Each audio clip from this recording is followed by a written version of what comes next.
After what seems like much longer stay than it probably was, my uninvited guest, COVID-19, has packed its grotty bags and gone. It has finally bid its farewells and left my body. Really hope. It does feel as though it's moved on. It's definitely done its best with me, anyway, and I'm not keen to invite it back in again. It wasn't, it has to be said, very pleasant company. Its presence was exhausting and came accompanied by nasty side effects. Hang on, why, for goodness sake, am talking about it as though it's person. I didn't think of measles as bloke when was rendered touch, and go delirious by it during my primary school years.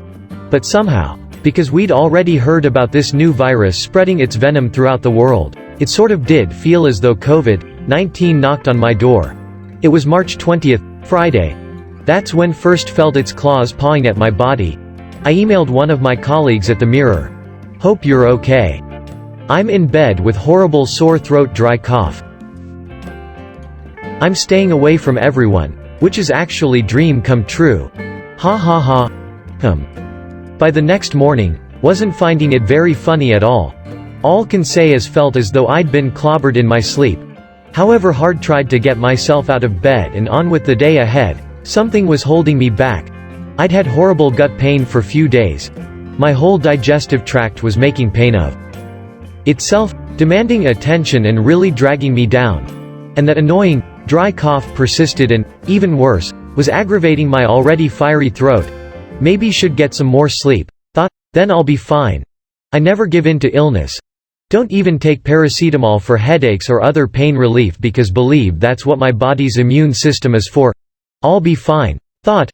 Really do need more sleep, though. And subsequently must have fallen into deep, deep slumber. By March 23rd, was still in bed. Still feeling bashed about and whacked out. Not interested in anything but sleep, sleep, sleep. So, again, must have slept and slept and slept. Not even allowing room for dreams. Relentless, heavy fatigue. And this thing was still with me, almost personified, so real was its presence, in my bed, constant, malevolent companion. I felt useless. And, even worse, because the virus was all over the news, its dastardly work causing global grief and destruction and making the headlines worldwide, 24/7, there was no escaping it. It was scary. It's already caused untold death and destruction. And now it's in your bed. In your body. Taking over your cells and all you can do is let it do what it does. Not knowing if it will. But terrified it might. And knowing there's no cure. I didn't let myself go there. So slept. It's all you can do. It's all felt like doing.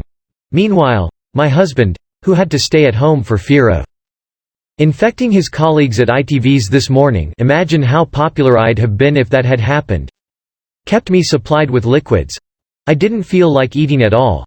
But couldn't face wine. That's how ill was. Sometimes, hearing of people who had tragically lost their lives to the virus, was scared. But my breathing, although sometimes shallow, never failed. The thought that it might was terrifying. And the more thought about that, the shallower my breath seemed to become. So concentrated on positive things. The one thing throughout the whole experience that, for me, was the most bizarre was that there's no proper system in place for those worried they have COVID-19. GPs forbade anyone who thought they had signs of infection from attending surgeries, for fear of spreading it. Getting tested was virtually impossible, and the 111 phone service was mobbed with the, mostly, worried well. I finally got through and was told had all the symptoms and should go to bed. Luckily, just over 3 weeks later, I'm well, if bit whacked out.